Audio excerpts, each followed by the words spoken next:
Hello and welcome to the Tech with Heart show. I am your host, Michelle Calloway. Tech with Heart is all about enlightening and empowering small business owners to be able to embrace technologies and systems and strategies that'll help them stay competitive and relevant in a rapidly changing digital business landscape. Today's topic is directed towards women leaders. The topic title is Future Forward Women, Leading with Confidence, Innovation, and Tech. And today's expert that we have on our show is Lisa E. Kirkwood. She is known as the True Stories Merchant. And she's all about transforming people through storytelling. She's a master storyteller, speaker, author, and a consultant, and a 2 times award winner for diversity in corporate America. So we invited Lisa onto the show so that she can talk specifically to women leaders in this rapidly changing digital era to help them stay competitive and relevant. So help me welcome to the Tech with Heart stage, Lisa E. Kirkwood. Thank you, Michelle. Thank you for the introduction and thank you for the invite. It's great to be back on your show. Yes, we're happy to have you back. I know, you and I are both women leaders, so I'm anxious to hear what you have to say. I know a lot of women, leaders come from different backgrounds, different perspectives. So kind of share with us some of the ways that you like to help empower women leaders in today's digital business landscape. Sure, I'd be glad to. First of all, we acknowledge that this is a Women's History Month. Every year in March, we celebrate women's contributions to society, history, science, technology, everything else in between.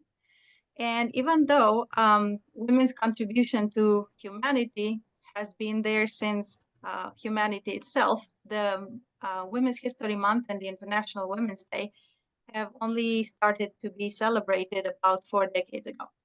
So better late than never, but think about the huge historical gap of women being underrepresented and not even acknowledged.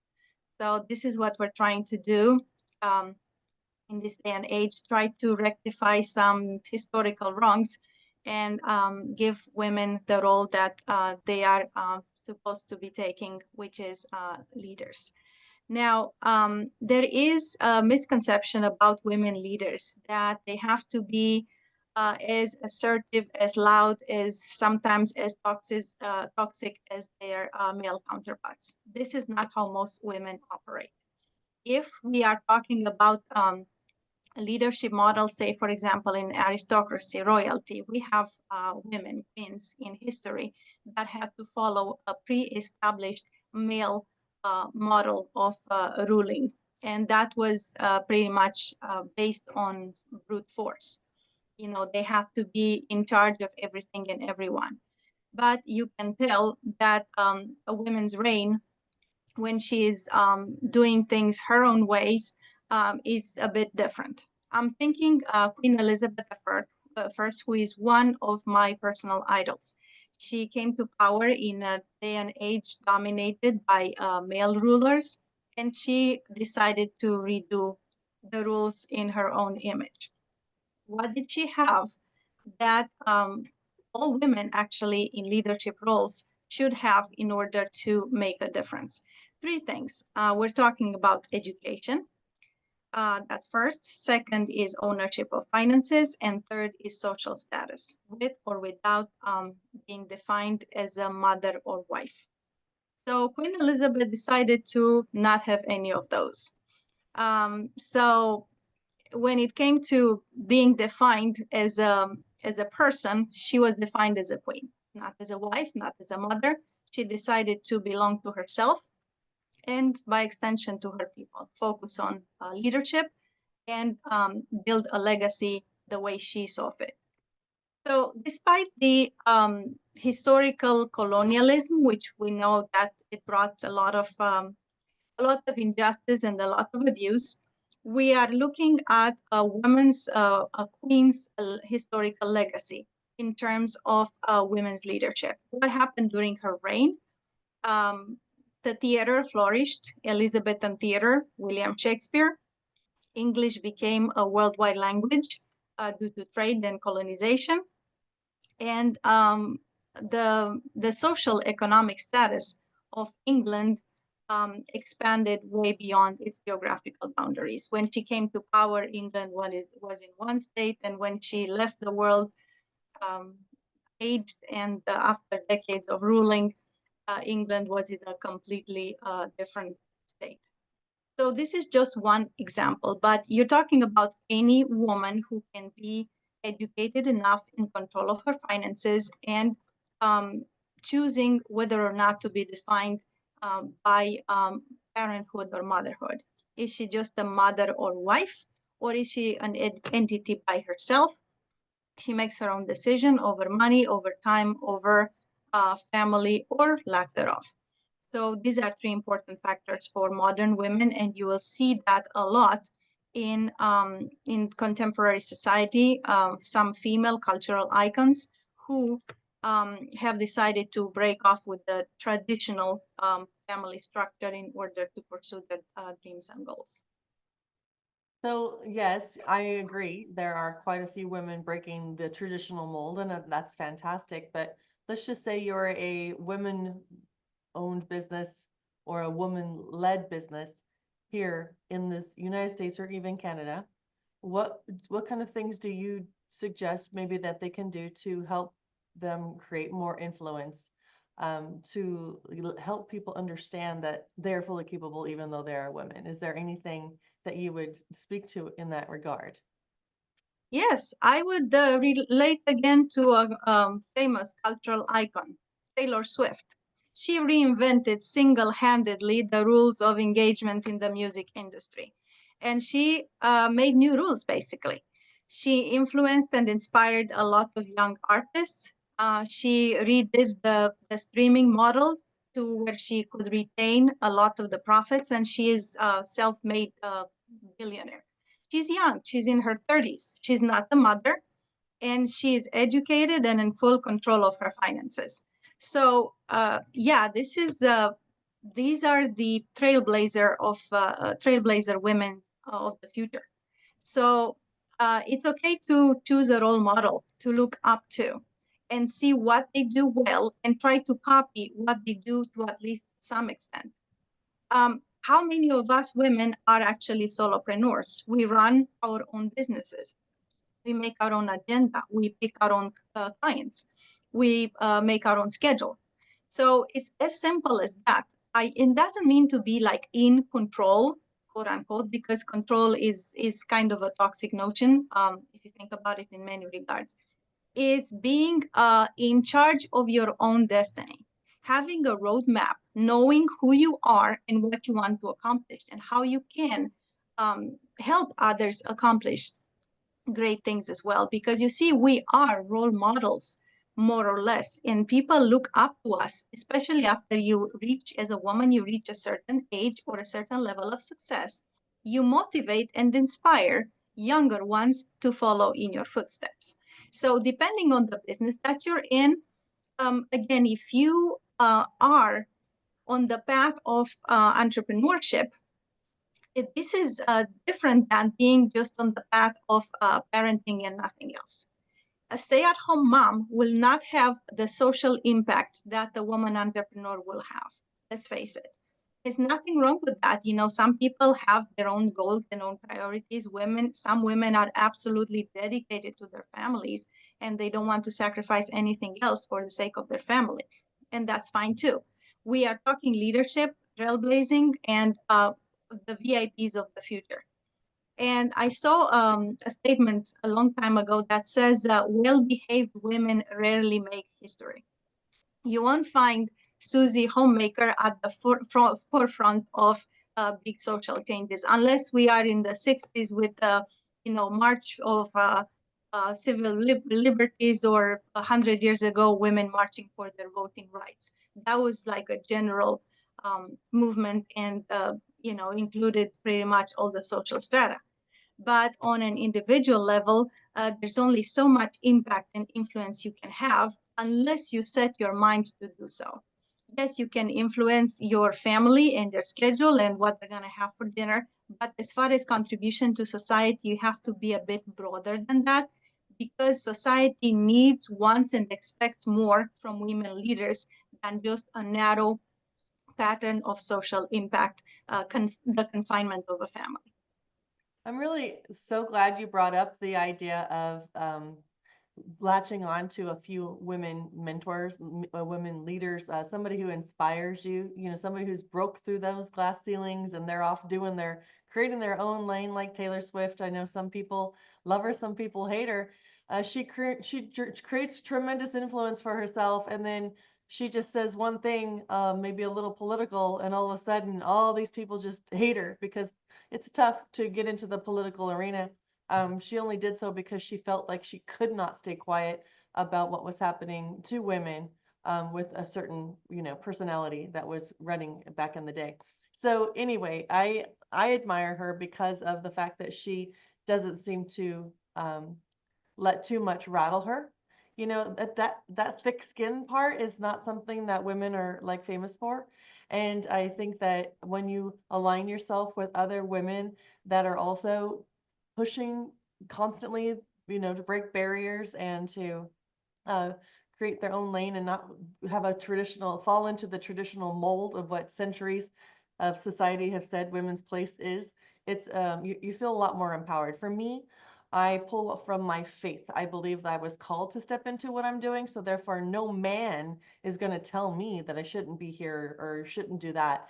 I will obviously, pay attention to societal, like,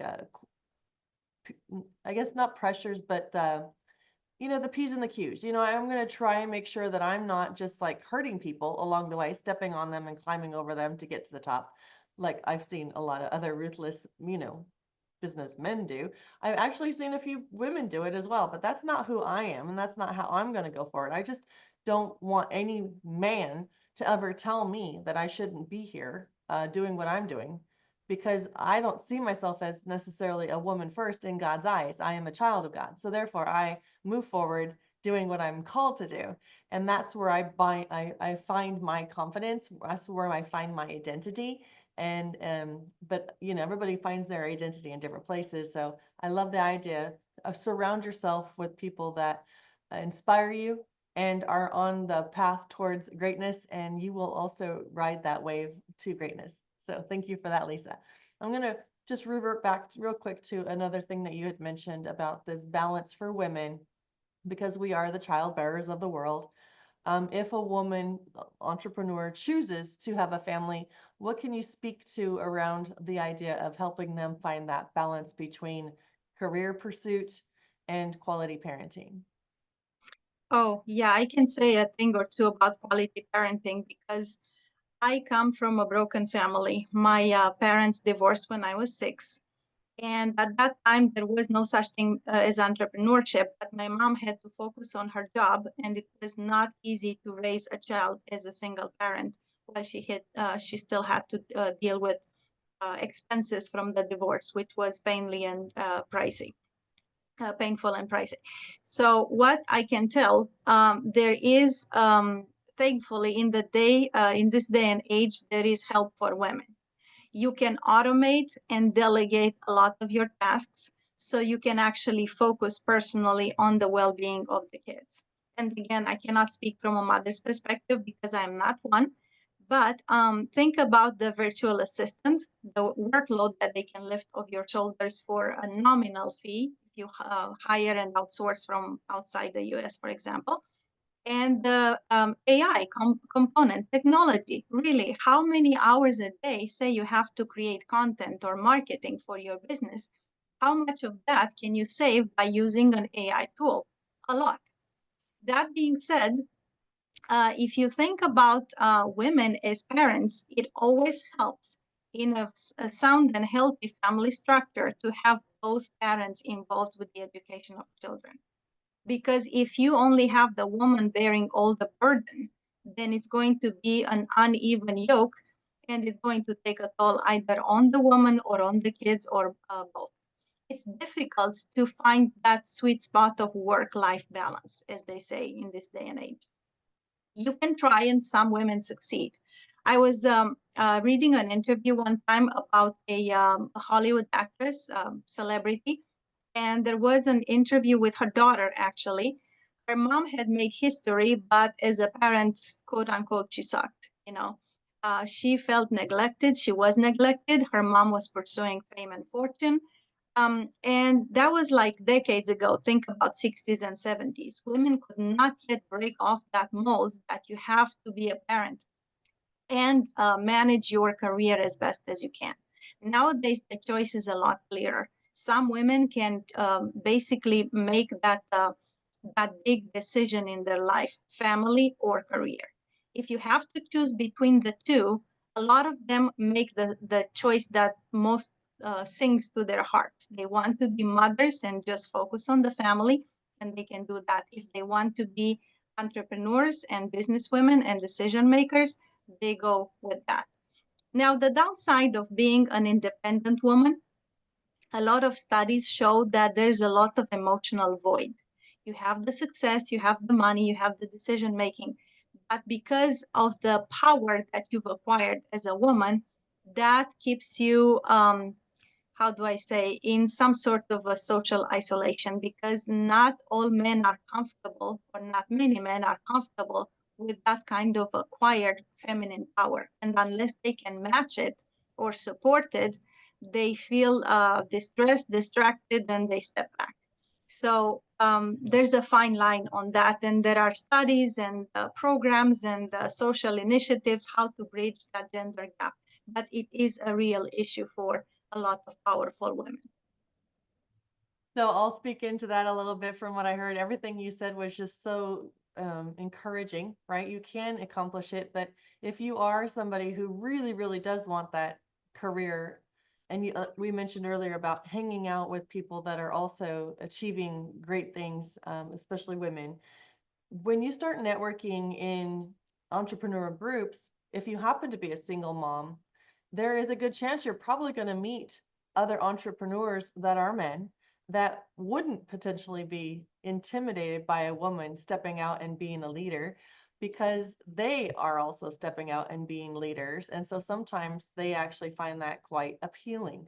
So there's different circles, different social circles that you hang out with to attract the kind of person that's going to help fulfill your dreams, right?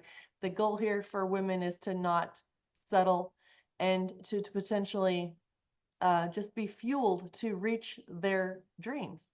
And when you have people like that in your corner, it's like sky's the limit. It just feels amazing. You know you've got the support underneath you, encouraging you, reinforcing you, helping with the kids as much as possible, or just building those friendship circles of people who see the vision or at least see how hard you are willing to work to achieve that vision and are get on board to support you to achieve those things. So love that. Love that. Thank you so much. I do want to speak also to the technology aspect that Lisa mentioned regarding the AI or automation. So we're in a different world, and this is 2025 that we're recording this right now, but just even in 2020, the world has just vastly changed from the COVID era to the release of the AI to now everything being AI powered. When we as business owners recognize that their technology is moving at lightning speeds, we need to be figuring out how we can leverage that and utilize it to help empower our businesses to grow so that really and truly we are working smarter and not harder. So Lisa mentioned like virtual assistants. There are a lot of ways that you can have staff or contractors working with you in your business without having to pay them as employees. You just hire them because they're qualified to do, maybe it's the marketing creation, the marketing campaigns, the marketing strategies, and they'll help you implement that.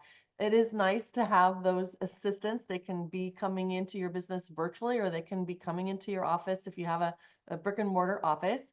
But that definitely is something that we recommend to all business owners, whether they're women or not, because we know that it takes a village kind of, in order to be wildly successful. So really recommend you get assistants, but get assistants that are very well versed in leveraging technology. AI is like making content creation so much easier than ever, but it's not just regular old content. It's like hyper focused, relatable content that is designed and built different because the AI understands better who you're targeting and what the problems are that they're having and how your solution is the perfect and one and only solution that those people really need to have. And so the content is getting better. And if it's just kind of just normal content, then yeah, you're not going to have the success that you should have. So pay attention on those fronts. When it comes to automating certain systems within your business so that you can have more free time to do the things that you should do as the leader of your business, like connecting with people, going to networking events, perhaps speaking on stages, etc. There are a lot of AI powered assistants, like for instance, Tech with Heart, the nonprofit.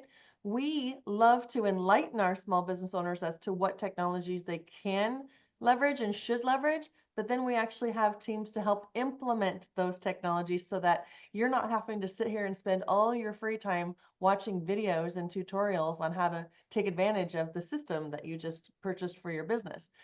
We have people to help with that. So that's one of the big ways that we are able to impact and empower our small business owners. Women are welcome to come in and we're a women-led nonprofit. We love to empower women, but we also just love to see all small business owners successful. So we definitely encourage you to take advantage of the technology that's available today. Get yourself a foundational infrastructure like a CRM that has automations within it that can connect easily to your calendar. You get a scheduler link so that you can give that out and all your team can be all in the back end being able to see all the things that they need to see. You can assign tasks. It all is done under one umbrella. All your marketing ends up funneling back to your CRM. You can have sales teams, keeping track of where they're at in the sales journey with certain prospects based upon technology. And it's a beautiful thing when it's all built right and operates right. You get to just sleep so soundly with your head on that pillow at night, knowing that you're not spinning 20, 30, or 40 plates in the air at any one time anymore. Gone are those days. Let us help you if you need any guidance in that direction. Just reach out to us at techwithheartnetwork.com. With that said, I'm going to come back to Lisa and just, ask Lisa, what is a way that if somebody wanted to have you come and meet with them or speak to their women business audience, how can somebody reach out to you?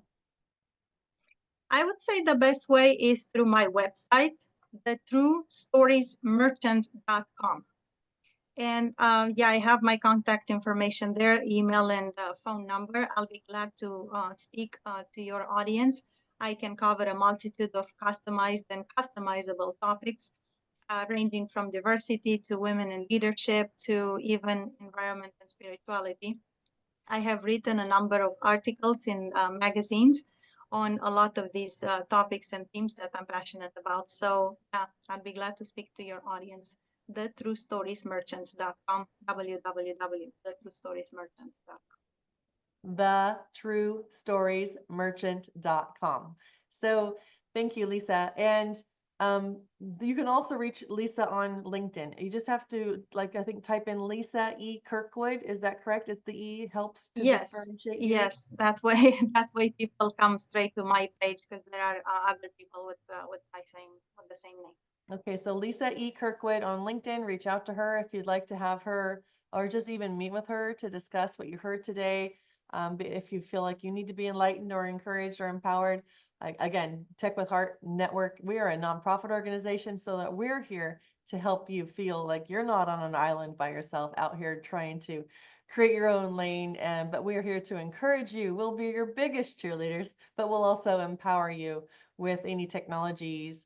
We also have an internship program. So if you need guidance, or not guidance, but you need assistance with the human factor, we could potentially help hook you up with some interns that will help your business to grow and do some stuff on the back end or do marketing or even sales calls. So I want to ask Lisa, As we kind of wrap up this interview, what is a thought or a phrase that you want to leave impressed upon anybody that's tuning into this episode right now? Sure. Yeah, it's actually one of my personal mottos. If you have nothing to lose if you try, and everything to win if you succeed, why not give it your best shot? In other words, just do it. Start doing it. If you need to adjust on the way, you're going to make adjustments, you're going to make changes, but don't be overcome by paralysis, by overanalysis. If you start somewhere, you'll get somewhere. But if you don't start somewhere, then what are you going to get? Have the courage, have the motivation, the determination to at least start, and you can always adjust along the way if you need. And surround yourself with people who inspire and encourage you, right? Absolutely. Yes. Thank you. Thank you, Lisa. This was really great stuff. We just love to breathe life into anybody who has that vision. They just need a little guidance, need a little support. That's kind of what we're here all about. So I want to thank you for tuning in right now. If you are an entrepreneur and you would like to come into a warm but yet forward-thinking community of business owners, come check us out at techwithheartnetwork.com.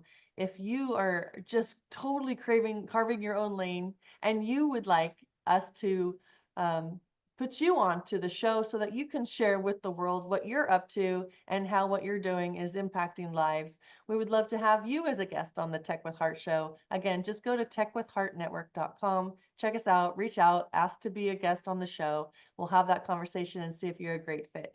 We absolutely love to, again, just overarching, show up and help others shine and also grow alongside each other. No judgment here. You do not have to be tech savvy to be a part of our community. That's what I love. We love to simplify technologies so that you can just understand basic concepts so that you can figure out, yes, this is indeed what I need to do to grow my business. So I want to encourage all the women. Thank you, Lisa, for focusing on women today during Women's History Month. Here is to your success.